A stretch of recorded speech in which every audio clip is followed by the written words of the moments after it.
d'accord Dame tey est-ce que kon débrayage bi c'est la solution suñu gisee li nga xam te ne tënk nañ ko yëpp c'est-à-dire que tey c'est un ensemble ñu war a toog waxtaan ko si def ñi boot parents d'élèves yi yéen jàngalekat yi ngeen toog état toog ngeen xoolaat réforme yi nga xamante ne moo war a am dans l'éducation nationale. waaw soxna Awa xam nga enseignants yi bu ñu nee dañuy toog seen kër mooy danoo jaaxle parce que booy jàngal ay nit bu ñu demee ba ndongo di duma sëriñam ba sëriñam di tiit wéet ak ndongoom sëriñ ba nag bu amee fu la toog këram comme ñu yore njàng mi dañuy seetaan déggoo benn communiqué ministre de l'éducation nationale génn déggoo benn communiqué inspection d'académie bu Kaolack génn ci li nga xam ne moo xew Njaafat loolu rek won na la ne autorités yi seen yoon nekku ci jàngalekat yi dee ci classe yi seen yoon nekku ci kon nag jàngalekat yi bu ñu tiitee amuñu lu dem toog seen kër jàngalekat dañ ne dootuñu toog ci classe yi ñu ne rey parce que bu dul loolu règlement la compte la nar a andi te bu boobaa musiba lay am day am donc li ñu def moo gën a sedd mais loolu alerte la li jàngalekat yi di wax ne dañuy toog suñu kër ba état bi jël ay responsabilités ministère de l'éducation nationale jël responsabilité ba léegi déggoo ministre de l'éducation nationale addu ci kon nag ñun dañoo jàpp ne loolu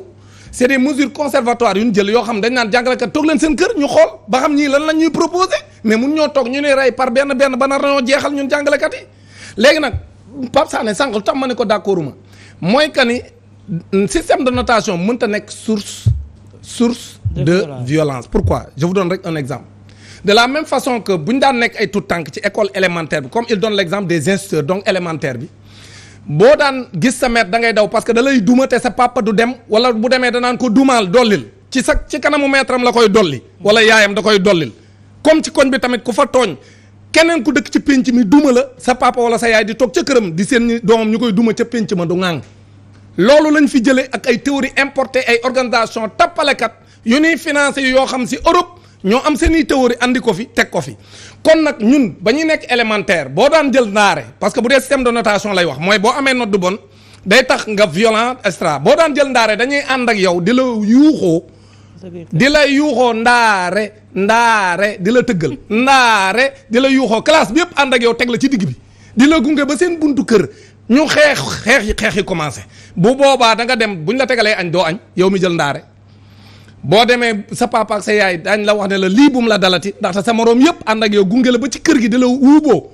boobu wuuboo moo amoon waa léegi kon est-ce que booba taxoon na mu am violence naam daan nañ dem ba ca buntu kër ga am ñu xëppante suuf et cetera ñu ñibbi waaye daf doon dimbali xale bi jël ndaare pour beneen composition ba du jël ndaare day am jom waaw kon nag du problème mu note parce que ku natt tànn boo xasee ni damay natt rek da ngay tànn ñi baaxle ak ñi bonle nga tuddee ko A ak nga ko tuddee ko 5 ak nga tuddee ko B ak nga tuddee ko 10 c'est la même chose c'est-à-dire que yaa ngi natt te boo dee natt da ngay wax ni ñii ñoo baaxle ñii ñoo baaxlewul ñii ñoo trouvé ñii ñoo lajj kon nag mbir mi nekkul foofu mbir mi fi mu nekk mooy cette école là n'est pas notre école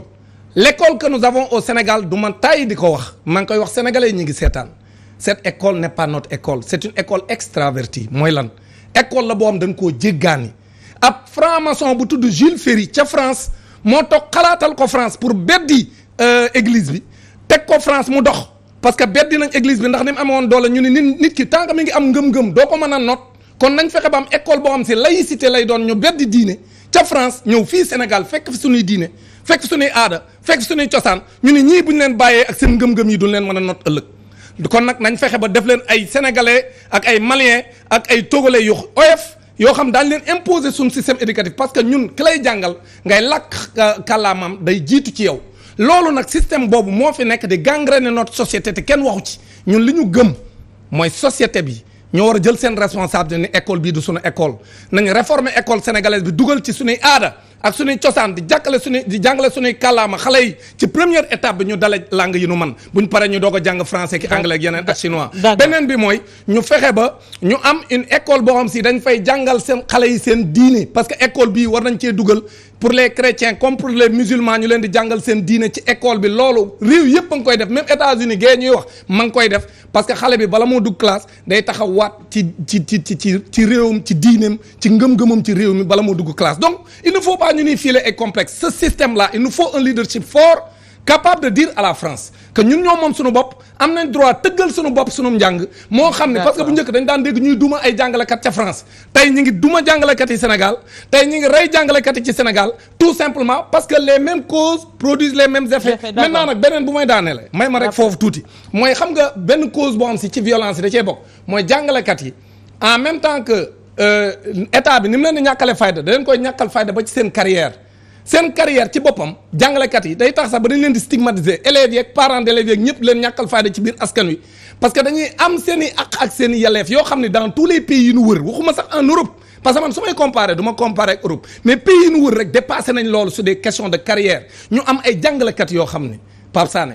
kaay tàggat ma rek la ñuy laaj ñu salaire laaj ñu yokk seen i salaire nga taxaw ni leen nga leen di stigmatiser ci école bi nga xam ne dañu leen di seen naan leen ñooy 5000 enseignants yi xoolal 5000 enseignants yi mujj a jël nii nga xam ne ñu ngi nekk ci école ñu leen di duut baaraam di leen ñàkkal fayda loolu day tax jàngalekat yi ci biir école sax gëdd bi ñu leen war a jox duñu leen ko jox. ñu dem non mais loolu dama la état bi moo ñàkkal fayda jàngalekat c'est-à-dire que ñu déposer seen i dossier pour ñu enrôler leen dugal leen ci biir fonction publique bi ñu ni leen non dañuy xaar décret wu président de la République inseri ñu leen formé ci 5000 enseignants yi ñuy xaar seen résultat nanguñu leen koo jox ñi ci nekk ay professeurs nanguñu leen a dem yóbbu leen former leen ci 5000 enseignants yi ñi nga xam ne ay chargés de cours lañ nga xam ne ñu ngi jàngale ci biir moyen secondaire alors que c'est des instituteurs ñu ne état bi yóbbu leen former leen pour ñu génn comme des professeurs pour que bu ñu nekkee foofu ñu jox leen seen gëdd loolu tamit dina ñàkkal fayda ñoom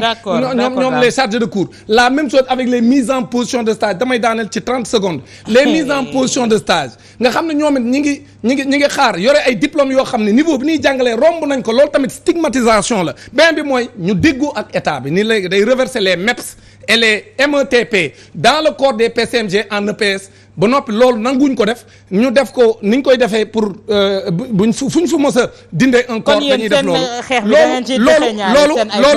maintenant beneen problème boo xam ne bëggoon naa ci ñëw s'il vous plaît après nga ñëw après nga ñëw Pape tey jii ñu ngi wax réforme est-ce que tey jii réforme bi nii à tenter nii mën na régler problème bi nga xamante ne l'école sénégalaise mi ngi koy dund depuis un certain bout de temps quand même te boobu ba léegi kenn yeeyu ci yàb bi bon réforme xam nga boobu ak léegi ñu ngi réformer te daanaka les réformes au Sénégal yi ci bëri mu ngi ci tiroir yi ñu teg mais man d'abord ci nga même parce que il faut que me reprécisément penser c'est-à-dire sur la catégorisation des notations man ci exemple yi ma gis yëpp pays yi ma wax yëpp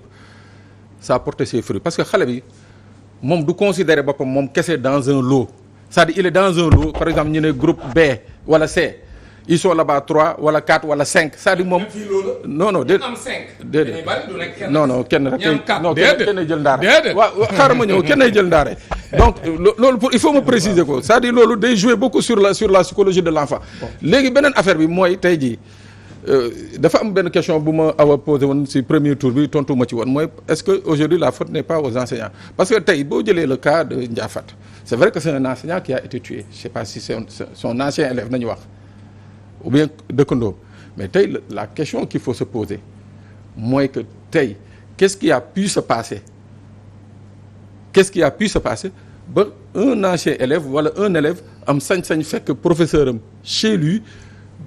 di ko dóor c'est-à-dire je ne dédouane pas le fait awa dafa poser benn question bu am solo mooy est-ce que on peut pas aussi revoir la responsabilité des enseignants par rapport à ce qui se passe parce que Dame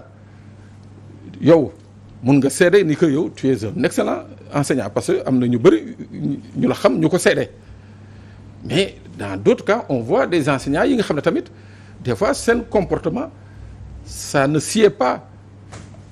à la bonne marche d'une école loolu il faut aussi qu'on le dise donc autant il faut que tey qu'on crie qu'on tape sur tous les toits ni que il faut que ñu protéger l'enseignant il faut que ñu protéger l'école il faut que ñu protéger l'élève parce que c'est un tout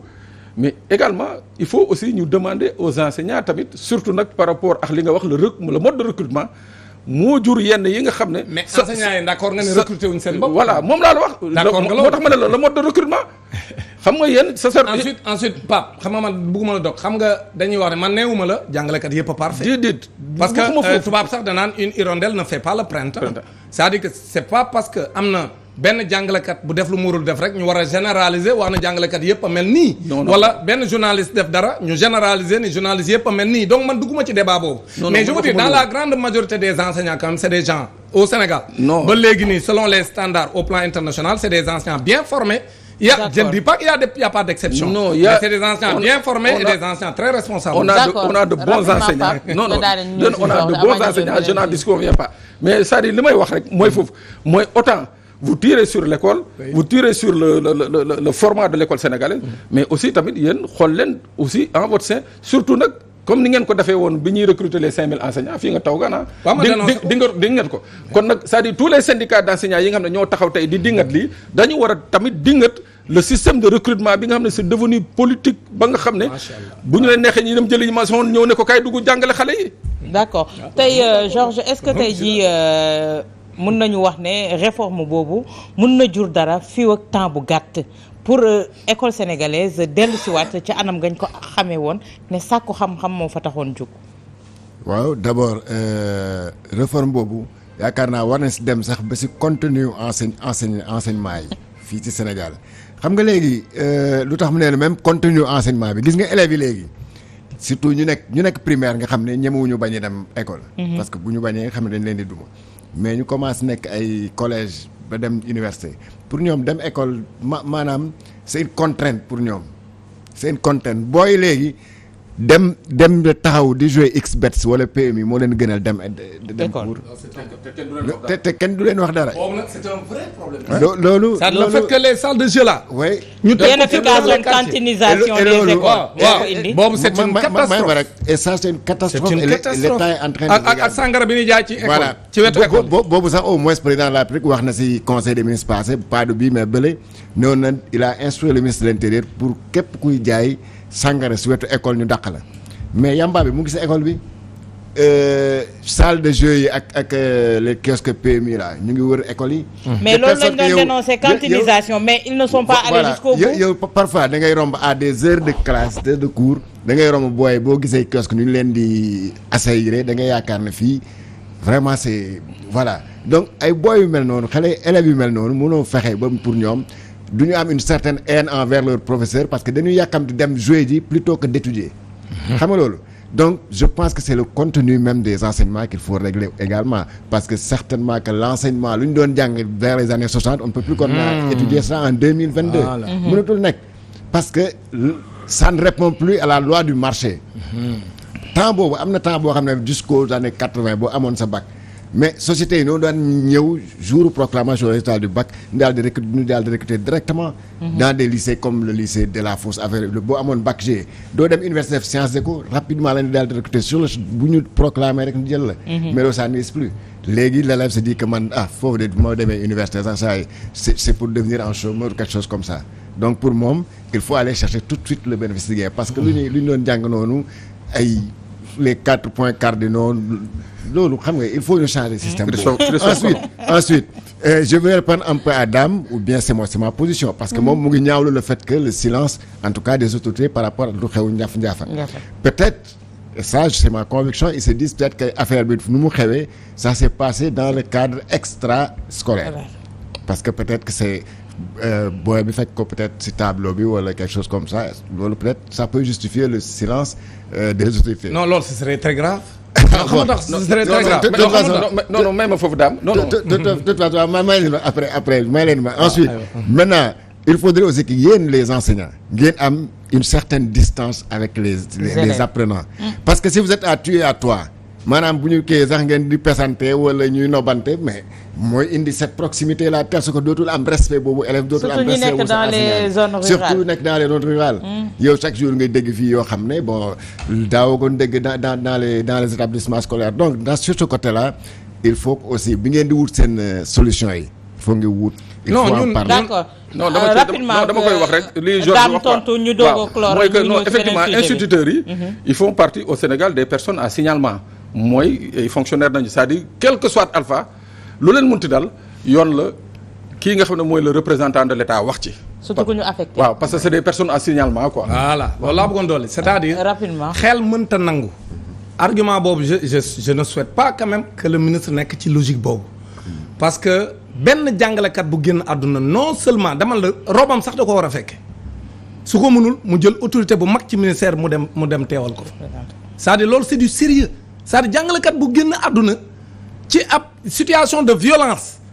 boo xam ne moom ministre de l'éducation day jàpp ne non loolu c'est un fait banal non loolu ñemewu ko wax man kay li ma jàpp mooy dañoo nekk rek ci ñàkkal fayda jàngalekat yi comme ni ma koy waxee c'est-à-dire que ñàkkal fayda jàngalekat yi ci ni ñu leen di